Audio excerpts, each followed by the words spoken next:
நற்பவி யோகி ராம் சூரத்குமார். அன்பு நேயர்கள் அனைவருக்கும் வணக்கம். நம்ம வீடுகள்ல ஒரே இடத்துல ஒரு சில செடிகளை நம்ம வச்சு வளர்த்தும் போது அந்த இடத்துல ஒரு எனர்ஜி, ப்ராஸ்பரிட்டி எனர்ஜி உருவாகும். அந்த காம்பினேஷன்ல அந்த செடியை வைக்கும் போது அந்த வீட்டுல இருக்கிறவங்க சொந்த வீடு கட்டுவாங்க, வேலை கிடைக்கும், வாழ்க்கையில் ஏதாவது தடைகள் இருந்தா நீங்கும், நிம்மதியா இருப்பாங்க, ஆரோக்கியமா இருப்பாங்க, சண்டை சச்சரவுகள் இல்லாத இருப்பாங்க. இது போல நல்ல ஒரு எனர்ஜியை வைப்ரேஷனை உருவாக்கக்கூடிய செடிகள் 5 செடிகள் இருக்கு. 5 செடியும் ஒரே இடத்துல வைக்கணும்.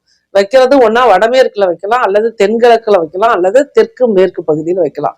வடகிழக்கு வடக்கு, வடகிழக்கு கிழக்குங்கிற பகுதியில வைக்க கூடாது. இதுதான் ரூல். இதுல 5 தொட்டி வாங்கிக்கிங்க. ஃபர்ஸ்ட் நீங்க வைக்க வேண்டியது முருகனுக்கு உகந்த பவளமல்லி. இது செடி மாதிரி அப்படியே கட் பண்ணி விட்டீங்கன்னா மரமே செடி மாதிரி இருந்துக்கும். நல்ல பெரிய தொட்டியில வச்சிருங்க. பவளமல்லி வச்சிருங்க. ஒரு தொட்டியில நீங்க தொட்டார் சினிங்கியும் கருந்துளசியும் வச்சிருங்க. ரெண்டையும் சேர்த்து ஒரே தொட்டியில வச்சிருங்க. அது போலவே பிரண்டை செடி கொடி மாதிரி படர விடக்கூடாது, கட் பண்ணி விட்டுறணும். அளவா கட் பண்ணி ரவுண்டா அப்படியே இருக்கிற மாதிரி கட் பண்ணி விட்டுட்டு பிரண்டை செடி வச்சிருங்க. 4 செடிகள் ஆச்சு. இது கூட கற்றாழை செடி வச்சிருங்க.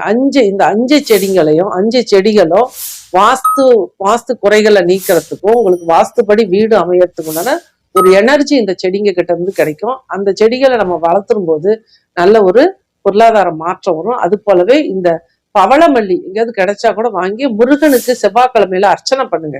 இந்த பவளமல்லி முருகனுக்கு உகந்த மலர். இந்த மலர்களை நம்ம பூஜையில பயன்படுத்தும் போது நல்ல ஒரு மாற்றம், முன்னேற்றம் கிடைக்கும். நன்றி, வாழ்த்துக்கள், நற்பவி.